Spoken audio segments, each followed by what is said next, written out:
LSU's Brian Thomas is one of the biggest enigmas in the 2024 NFL draft. But just how valuable will he be in your dynasty leagues? All that and more in this episode of the Locked On Dynasty Football Podcast. You are Locked On Dynasty Football, part of the Locked On Podcast Network. Here are your hosts, Marcus Mosher and Kate Magdziuk. Welcome back to the Locked On Dynasty Football Podcast, part of the Locked On Podcast Network, your team every day. We'd like to thank you for making us your first listen of the day. Today's episode is brought to you by FanDuel. Make every moment more. Right now, new customers can get $200 in bonus bets with any winning $5 bet. That is $200 if your bet wins. Just visit FanDuel.com/lockedon to get started. I am your host, Marcus Mosher. You can follow me on Twitter at Marcus_Mosher. Joining me today, as always, is Kate Magdziuk. You can follow her on Twitter at Kate Magdziuk. On today's show, we are taking a look at Brian Thomas, LSU's number 2 receiver. But one of the most interesting players in the draft, Kate. I can't wait to talk about him. A lot to like about Brian Thomas Jr. You got to be very excited. LSU has to be pumped because they're pumping out explosive athletes in this draft left and right. And Brian Thomas Jr., just another one of those absolutely baller, explosive athletes that, you know, wherever he lands, he's going to make a huge difference in terms of the level of athleticism that their offense has to offer. All right, so let's break down Brian Thomas, the prospect, because he is a very, very interesting player. So first of all, the measurements are crazy, and this is why he's going to get drafted really high. You're talking about somebody who was 6'3", over 200 pounds, that ran a 4.3 40-yard dash. If you're watching with us on YouTube right now, you can see his mock draftable chart. Everything he did is at elite level. The vertical jump was in the 82nd percentile. The broad jump was in the 79th percentile. The 10-yard split, a 1.5 10-yard split at 209 pounds. That's actually the exact same 10-yard split that Xavier Worthy had, who broke the NFL Combine record with a 40-yard dash. And Xavier Worthy was 50 pounds. Yeah. 50? Yeah. You're talking about an insane athlete here. Now, let's talk about the positives. This year, incredibly productive. 17 touchdowns, almost 1,200 yards. He caught 68 passes. I mean, when you're watching these LSU games, it was just play after play after play he was making down the field. Okay, he averaged 17.3 yards per reception this season. We just haven't seen very many receivers in SEC history have that many touchdowns and that high of a yards per catch average. But the knock on Brian Thomas is played with a really good quarterback. That's not a huge knock, right? We've seen plenty of good wide receiver prospects play with good quarterbacks. But almost all of his production came from the slot. And furthermore, most of his production came on slot phase. He's not a natural route runner. He's somebody who has a very basic route tree coming out of LSU. One of the things that we've learned through some PFF data is that slot fade production is the least translatable route for any receiver coming out of college going into the NFL. I think in the NFL, he's going to project as an X receiver, an outside boundary receiver, but he has almost no experience running an NFL route tree, no experience against press coverage. So while you love the stats, you love the athleticism, I'm still trying to figure out how I feel about Brian Thomas because he's a very difficult evaluation. I think what you like about Brian Thomas is there are a lot of things that can obviously translate to the next level. That level of athleticism, the size, you love the collegiate production. But I do think the biggest question with Brian Thomas is not whether or not he was absolutely incredible in his breakout 2023 season at LSU.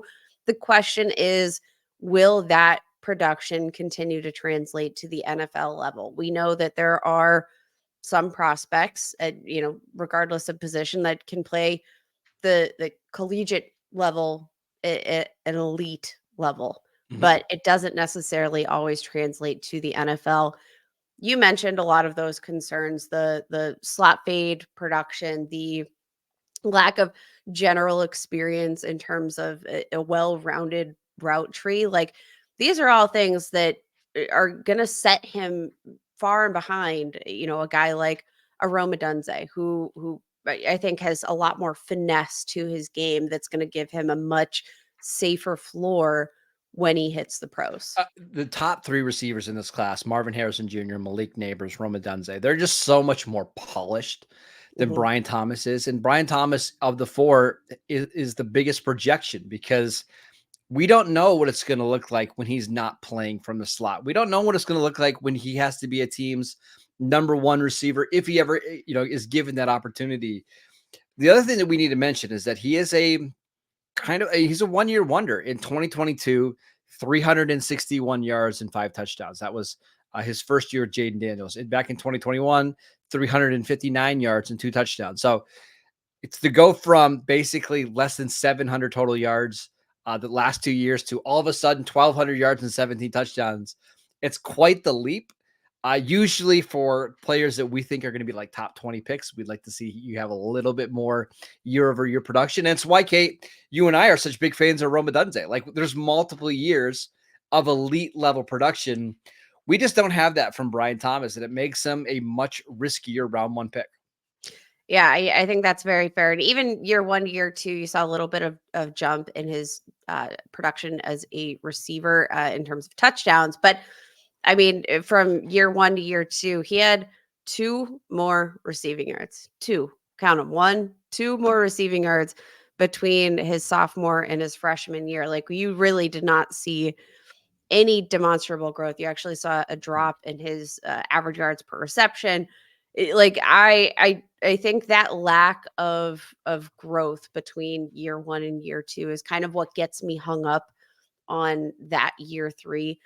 I'm not going to be surprised when we have a third year breakout at the collegiate level. That's Yep. usually, when we'll see some jumps. But I usually like to see the year over year growth, even if it's not ginormous. Can we go back to his strengths? Because I don't want it to sound like I'm just dogging on him the whole time. Because Let's do that.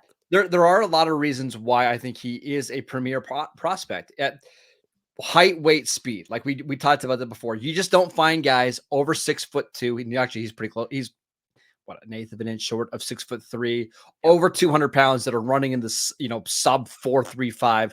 That's what Brian Thomas is.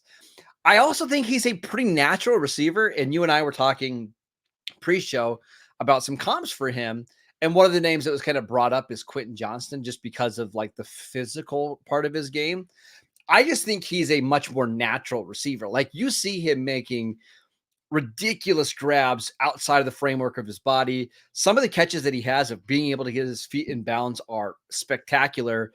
And the other thing that I like about him compared to, let's say, like a Quentin Johnston or a Treylon Burks who came out a couple years ago, he plays at a 4.3 speed. That's the biggest difference for me. Like you turn on the tape, it's not like, oh, this is a 4.44 guy. No, he plays like a 4.3 guy. You see him running by SEC defenders. I really, really like his strengths. There's just a couple of weaknesses that have me a little concerned. Yeah, I think that's very fair. And I mean, Marcus, for the type of speed that he plays with, it is top end speed and it does translate. It's not a guy that is just running a really fast 40-yard dash. He is a guy that, for maybe some of the lack of polish that we mentioned, he makes up for that tenfold with athleticism, because maybe where he lacks some of the finesse in terms of route running and deceiving defenders and throwing defenders off their track, he doesn't necessarily need to do that, because No. he's got enough elite top end speed that he can separate just with his athleticism alone.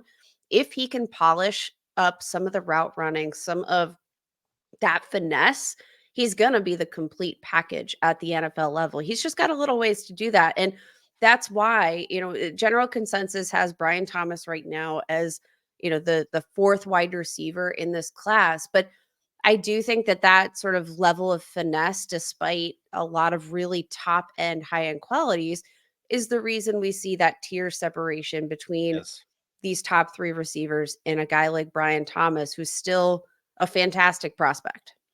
All right, let's dive into the advanced numbers here because there's some really encouraging things, and there's also some things that make you a little bit nervous about Brian Thomas. We will get to that next.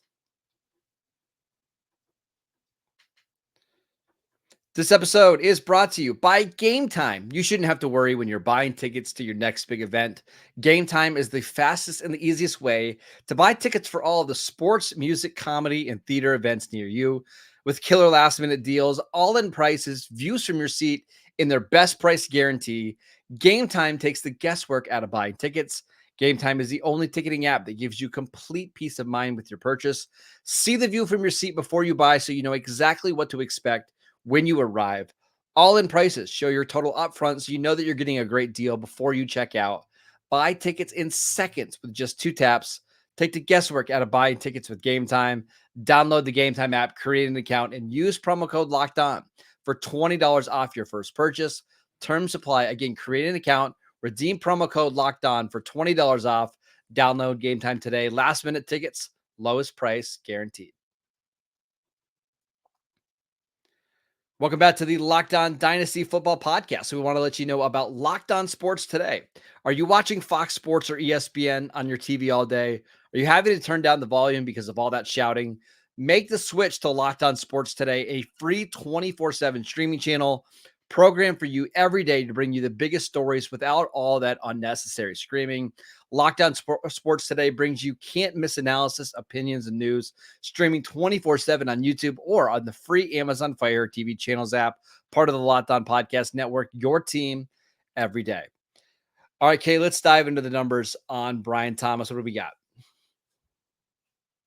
You've got a lot of exciting numbers, Marcus. We already mentioned like all of his advanced stats in terms of the combine production, but you look at the advanced stats courtesy of PFF, there's a lot to like here in terms of receiving grade, 82nd percentile, separation percentage, 90th percentile, which I do think is all the more impressive considering that we've actually mentioned the route running as kind of a negative for Brian Thomas and that lack of experience with the route tree. So you're getting a 90th percentile separation rate on open targets.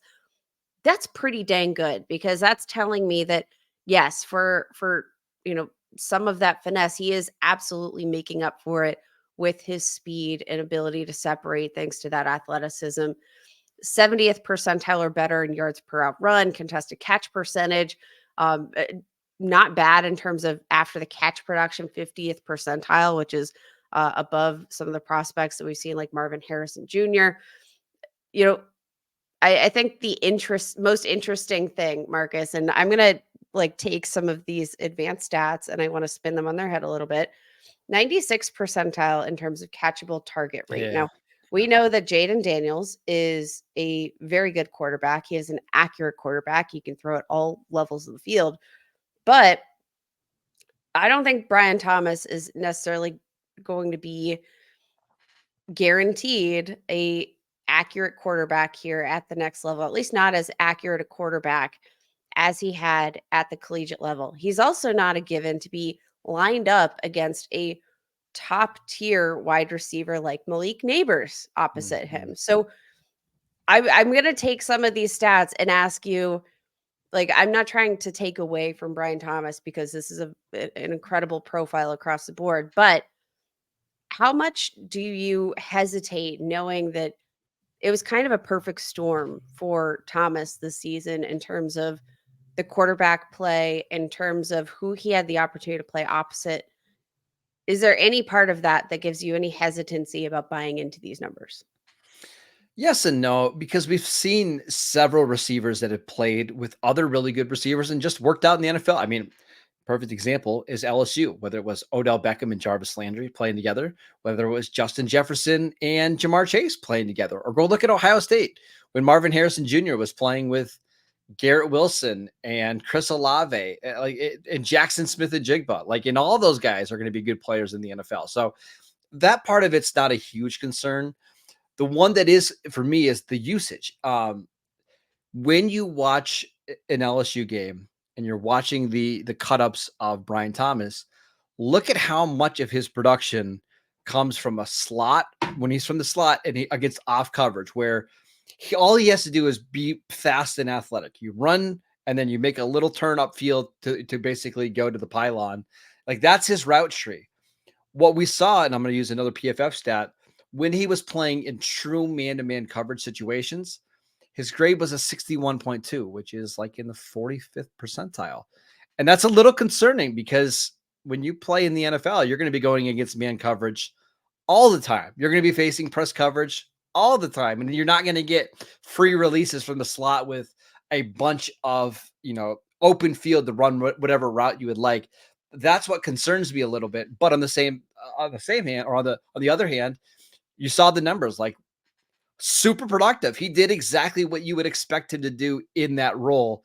So I don't want to knock him too much because this is just the role that LSU gave him, but it is something to be at least to know about going forward with Brian Thomas.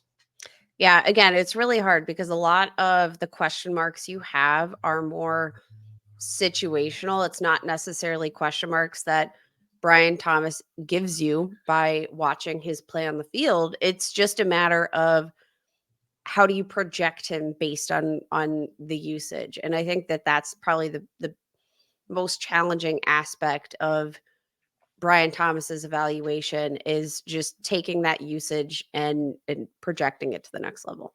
All right, I want to save a lot of time to talk about his current value, some comps, and where we think he's going to land, because I think of all the receivers that we've talked about so far, he is the most dependent on not only just the scheme, but the quarterback and the other weapons that are going to be around him.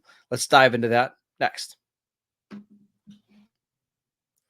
This episode is brought to you by FanDuel. Say goodbye to busted brackets because FanDuel lets you bet on every game of the tournament, whether you're betting on a big upset or a number one seed. It's time to go dancing on America's number one sportsbook.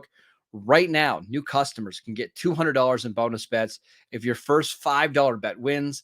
That's $200 to use on point spreads, money lines, and you can even go pick on who you think is going to win the entire tournament.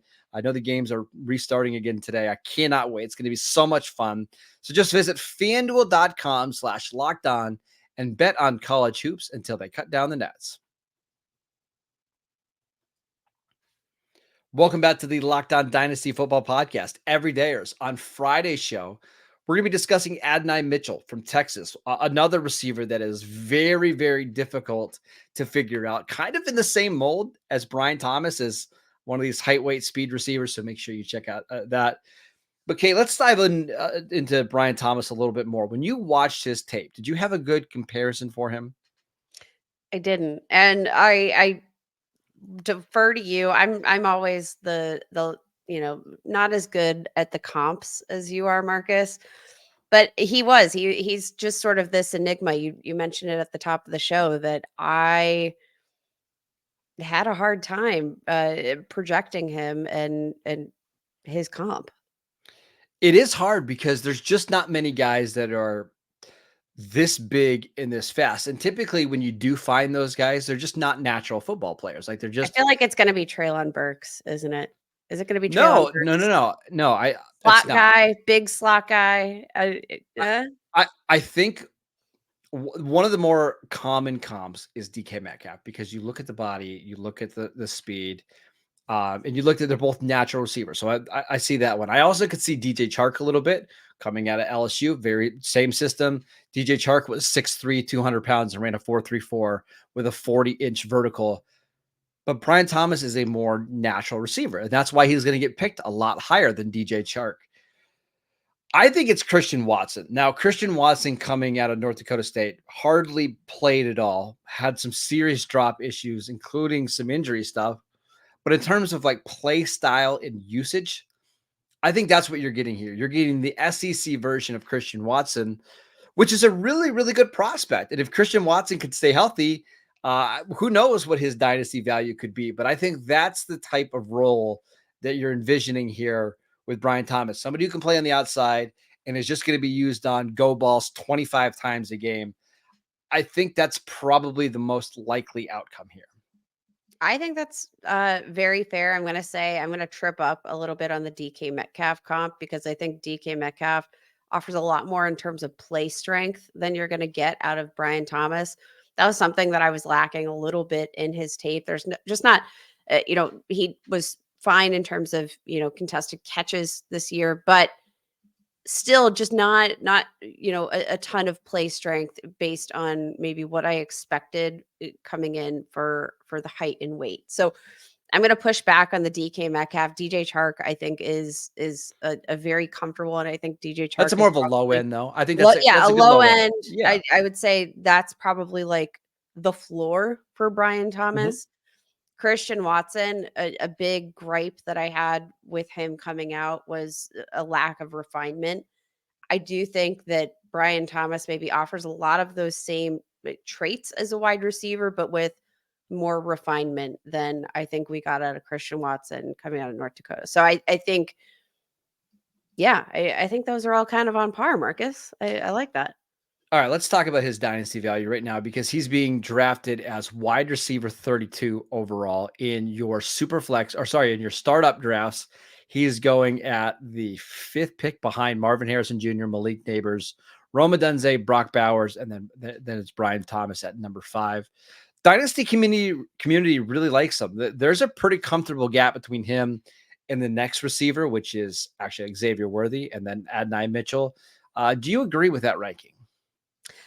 I think I do. For as many question marks as Brian Thomas has, I do think there's a lot to like about the overall athleticism, the fact that he was so productive in his final season. I do think the fact that a lot of his production came out of the slot, and while we can still project him for a role on the outside, gives whatever offense he is going to play in a little bit of flexibility, because you can use that height, weight, speed mismatch in big situations. I think that's very a fair range for Brian Thomas. Now, in Superflex, his value is also, I think, kind of interesting. So I'd like to get your thoughts in terms of where he's landing. So obviously going past Caleb Williams, the consensus 101. Then you have Marvin Harrison Jr., quarterback to Jaden Daniels, Drake May, Malik Neighbors, Roma Dunze, Brock Bowers, JJ McCarthy, and then Brian Thomas. Is there any running back that you are looking at in this situation? I think that's the biggest question, because I wouldn't be surprised, if we have JJ McCarthy and we have 4 quarterbacks going in the top 10, presumably. I'm not going to be surprised that those are going to be top 10 picks in super flex drafts. But I do think that the significance of the tier break between Roma Dunze and Brian Thomas Jr. is one that people might start to wonder, is there a running back worthy of consideration at that point over a Brian Thomas? Yes, there is. I just don't know which one it is yet. Is that a fair answer? I do. I think it's a very fair answer. And a lot of that's going to come on landing spot. If you guys missed our show on Wednesday with Matt Williamson, we talked about Jonathan Brooks, running back, who's been tied to the Dallas Cowboys. Like, if Jonathan Brooks gets drafted by the Dallas Cowboys and we see those dreams come to fruition, I think Jonathan Brooks is going to be easily my pick over Brian Thomas. But I do think that that's probably the range, like right ahead of Brian Thomas, that you're going to start to consider your first running back. So I'm not going to be surprised if we see a running back overtake him in the dynasty rankings here in the coming month. All right, Kate, before we go, I just want to talk about some landing spots with Brian Thomas. And what I want to do is you just tell me stock up, stock down, or just kind of neutral depending on the landing spot. So I think it's safe to assume that the top 3 receivers are all going to be gone by pick 9. So that means starting at pick 10 is where we're talking about Brian Thomas's range. So let's start with the Jets at pick 10. Up, down, neutral. Up. Denver at 12. Down. Yeah, I would agree. The Saints at 14, pairing him with Chris Olave. Up. Man, I didn't know you liked Derek Carr that much, throwing Brian Thomas. Don't you dare. Colts at 15. Up. Way up. I like him and Anthony Richardson together would be a lot of fun. And I think his play style, his specific skill set, I think would be such a huge compliment to Michael Pittman, Josh Downs, Yep. the ability that Anthony Richardson has to throw a deep ball, I think he could easily find, Thomas for a good 10, 15 plus yard touchdowns over the course of the Mhm. season. Next one, Jacksonville at 17. Down. Ooh, basically be the deep threat guy with Down. Christian Kirk. Okay. Cincinnati at 18. Very interested in Brian Thomas as well. Whew. Up. Okay. How about the Eagles at 22? Down. The Dallas Cowboys at 24. Up. I think the Cowboys are his floor at 24. So we just named like 7 or 8 different teams, and of those 8, like 6 of them, you believe We're his up. stock is going up. So that's what's interesting here is it wouldn't be a surprise if we see a Brian Thomas's dynasty value go way up after the draft, because it's pretty likely that the landing spot's going to be a good one for him. Yeah, I think that's very fair. And because of sort of the uniqueness, I think there are a lot of offenses where he can go in and maybe you have a prototypical alpha X receiver. I still think the way he wins with the athleticism, the way he can win out of the slot, and the way that I'm going to project he can win on the outside at the next level. I do think he's going to be a guy that can fit a lot of different offensive schemes. And I think his skill set is diverse enough that like he can slot in with some of these more dominant alpha receivers and still have a pretty secure role within the offense. So Brian Thomas, one of the more difficult receivers to figure out because there's so much about him is tantalizing, but how he projects to the NFL and how quickly he can get up to the speed of the NFL remains to be seen.